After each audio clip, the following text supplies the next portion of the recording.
All right, so I was talking about the fact that Anonymous is kind of offended by the language of Scientology, but the language of Anonymous is also quite obscure. It's argot, which functions primarily in three capacities: to encode technical expertise, to create boundaries between insiders and outsiders, and to maintain secrecy. But while the Anonymous crowd believes they're not trapped by language, but in total control of it, whipping it to their will, possessing an ironic distance to it, they're offended by those who seem to be slaves to the language and world of Scientology. And I find this is another really interesting inversion, because both Anon and Scientology is mired in kind of jargon.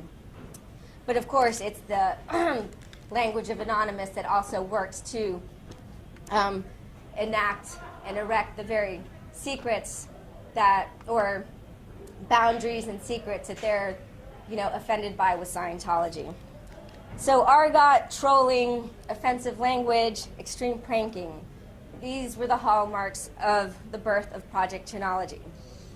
However, these proved difficult to sustain as Anonymous went from internet motherfuckery to real protest movement, especially as it confronted mounting criticisms leveled against them by the old-time critics of the church. So after the first wave of protests, both online and offline, old-time critics of the church immediately distanced themselves from Project Chinology. They asked them to reconsider their protests and tactics, which indeed Project Chinology partially did. They dropped some of their most flagrantly hackish behaviors and actions, and thus brought on board, or at least made alliances with earlier protesters and projects. But the important word here is partially. On the one hand, the protest movement uses traditional tactics of nonviolent street protests and emphasizes the abuses of the Church of Scientology on free speech and human rights grounds. And it's true, once you learn about the church, it's actually hard not to be at least partially disturbed by them. And it's also the case, once you learn about them, you feel like you're living, you're kind of a participant in a science fiction novel, which can be kind of fun, actually. On the other hand, some participants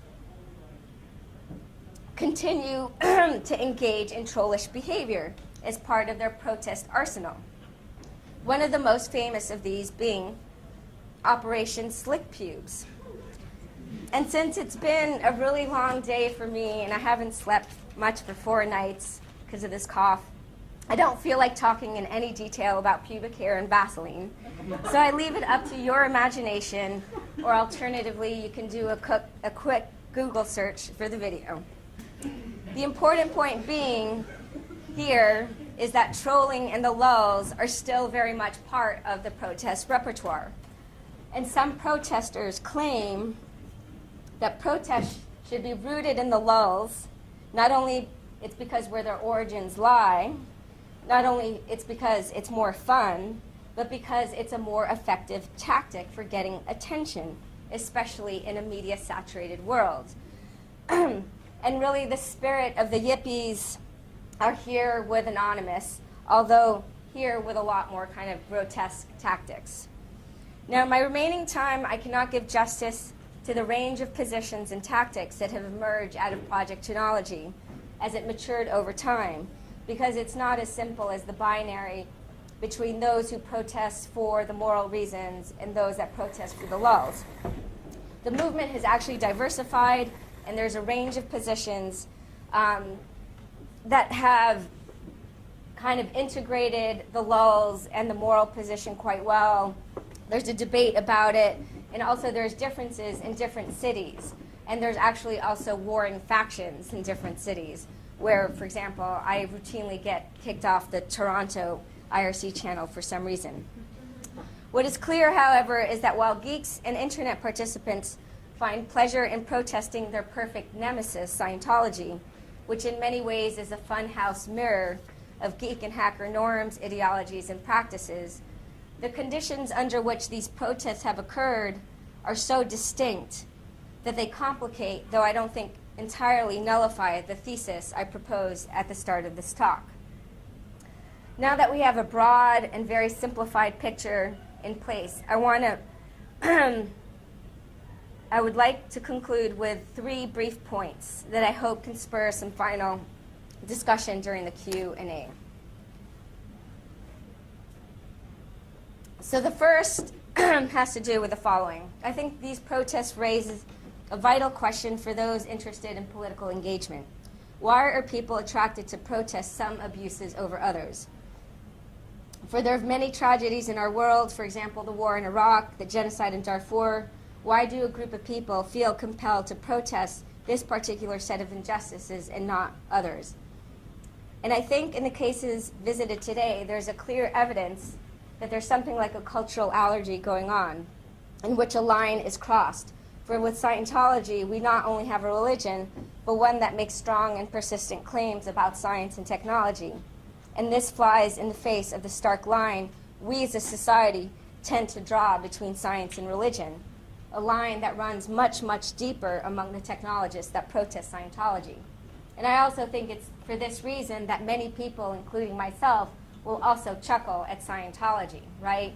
It sort of expresses this sort of division that we do hold on to quite strongly. So this helps us explain the vigor and the attraction to protest Scientology, even while we must take seriously the contextual factors that alter very significantly the constitution, the makeup, and the expression of these protests.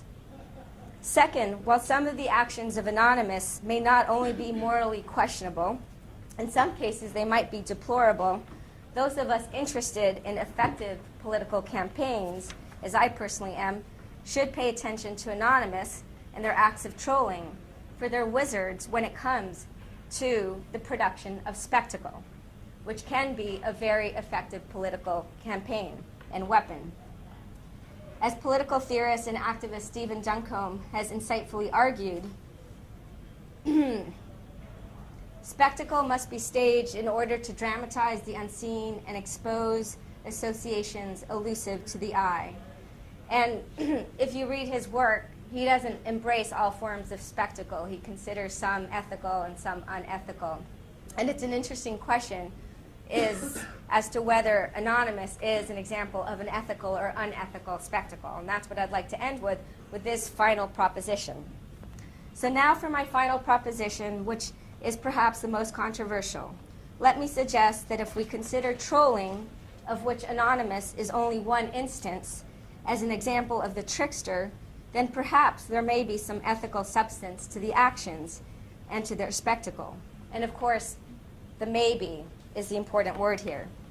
For those that may not know, the trickster encompasses a wide range of wildly entertaining and really audacious mythical characters and legends from all over the world, from the Norse god Loki to the North American coyote.